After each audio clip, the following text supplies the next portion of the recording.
సాయంకాల సమయములో సంధ్యాదీపారాధనలో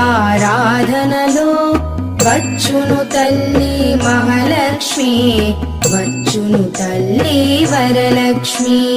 కాళ్లకు గజ్జెలు కట్టింది, మెడలో హారము వేసింది, పిలచిన వెంటనే పలికింది, అడిగినదంతా ఇచ్చింది. సాయంకాల సమయములో సంధ్యాదీపారాధనలో వచ్చును తల్లి మహాలక్ష్మి, వచ్చును తల్లి వరలక్ష్మి.